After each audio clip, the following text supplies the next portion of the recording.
Prif 4 Chapel Row, Merthyr Tydfil, man geni un o feibion enwoca y dre, Joseph Parry. A'r enw Chapel Row ar y rhes, achos ar y pen draw un y fan acw, fe adeiladwyd capel gan deulu Cyfarthfa ar gyfer gweithwyr y gwaith haearn. Ond petai Joseph Parry'n dod yma heddiw ac yn edrych o'i gwmpas ac yn edrych allan trwy ffenast i di, golygfa wahanol iawn a gael o deud y lleia. Achos ar adeg hynny, gallaf o ddim wedi sefyll yn fan hyn ble dwi'n sefyll nawr, achos roedd hwn yn llawn o ddŵr. Dyma y terminus, man cychwyn neu man gorffen, dibynnu ffordd â chi'n teithio, ar y gamlas rhwng Merthyr a Chaerdydd. 520 o ddŵr a 100 o giatau rhwng y ddau begwn. Yn wir, mae'r rhai pethau wrth gwrs yr un fath. Mae'r teras tai da ni weld tu cefn i fan acw, mae'r rheini yn aros fel eiddan nhw dros gam mlynedd yn ôl. Ond yn fan hyn, chydig iawn o olion y gamlas sydd heblaw am y gofod enfawr yma. Ac felly, ychydig mwy i lawr da ni'n mynd i ddechrau'n taith heddiw. Rhyw hanner milltir a hynny ochr draw i'r coleg technegol. Ymgais i gael cynnyrch haearn y cylch i'r marchnadoedd yn Llundain a Bryste fi'n gyfrifol am gael camlas ym Merthyr. Ac yn ail hanner y 19eg ganrif roedd 4 prif waith haearn yn y dre, Cyfarthfa, Dowlais, Plymouth a Ffenydaren.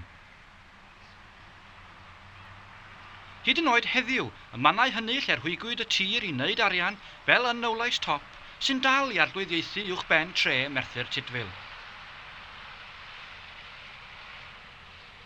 Wrth ymadael ar coleg technegol ac edrych nôl, mae llinell y gamlas yn llawer mwy eglur, nad yw'n llinell barhaol eto.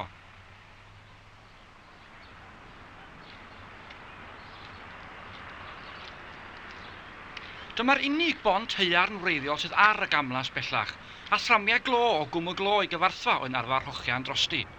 Ond wrth gwrs, roedd hi'n rhatach i gludo pethau yn y pen draw ar y rheilffyrdd. Dyma lle croesa'r lein o Aberhonddu i Gastell Nedd, y lein amaethyddol fel y gelwyd hi. Yn fwy na dim, cynnyrch y ffermwr a gludwyd arni i'w gwerthu y marchnadoedd a siopau Merthyr a chymoedd y de, ac ar hon y doe'r cannoedd i chwilio am waith yn y pylle. Trosglwyddo'r wageni glo dros y gamlas nhw i'r bont yma ar ei ffordd i waith haearn Cyfarthfa. Ond cryfed ei golwg, ymddadfeilio yma gwaith dyn, a natur yn hawlio'r lle a gollodd dros 200 mlynedd yn ôl. A'r pabi coch wedi ail gartrefu mewn hen gynefin.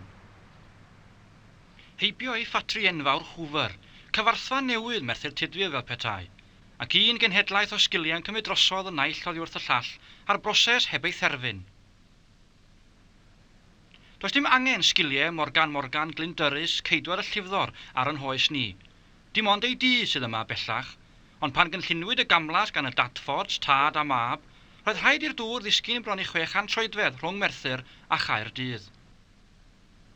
Teulu'r Crauchetes, perchnogion gwaith haearn Cyfarthfa, adeiladodd Ci Ro yn Abercanaid Ucha. Ac erbyn hyn, da ni wedi teithio rhyw filltir ar hyd ein taith.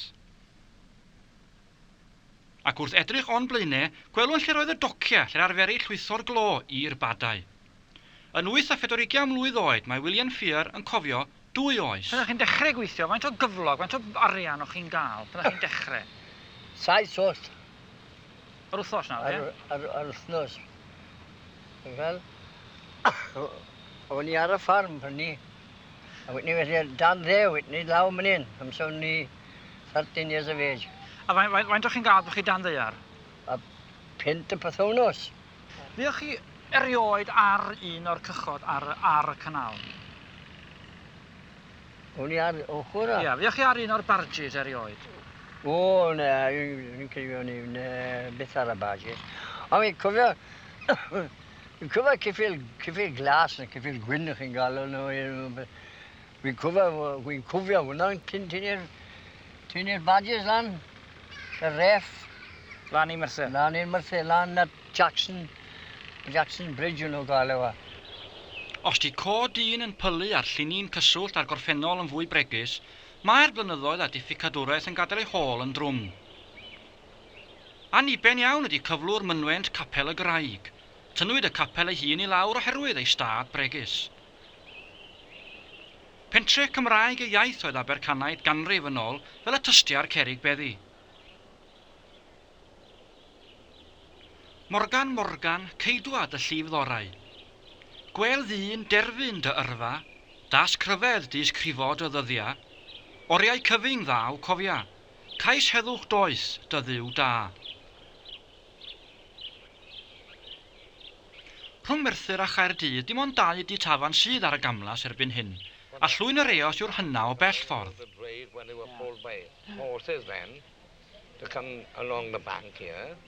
Mae'r dafarn wedi bod yn heulu Vic Jones ers 4 cenhedlaeth, ac mae ganddo go am hanesion ei dad o bartion plant, trip ysgol Sul unwaith y flwyddyn yn mynd lawr y gamlas, am 2 geffyl yn boddi yn union wrth y drws, ac am gyfarfodydd crefyddol yn cael ei cynnal yn seleru'r dafarn gan anghyd ffurfwyr.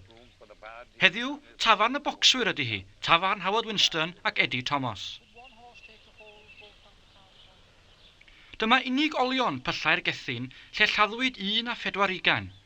Yng Nghwm Merthyr yn wahanol iawn i Gwm Dar, dim ond 2 drychineb a gofnodir yn y pyllau glo, y naill yn 1862 a'r llall yn 1865. A gyferbyn a hen lofa Gethin, mae'r llwybr yn troi tua'r bryniau ac am yn ôl drwy'r coed i Ferthyr Tydfil.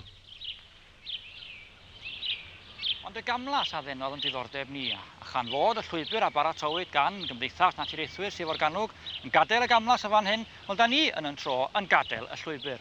Ac mae'r 2 filltir ola wedi bod yn gyforiog o hanes, a'r rhan fwyaf ohono fo yn hanes gweladwy. Ond mae yna gynlluniau newydd ar droed i glirio y tipiau glo sydd ar gyrio yn y gamlas, ac hynny mwyn creu lle a gofod i lôn newydd, sef ffordd ysgoi Merthyr Tydfil.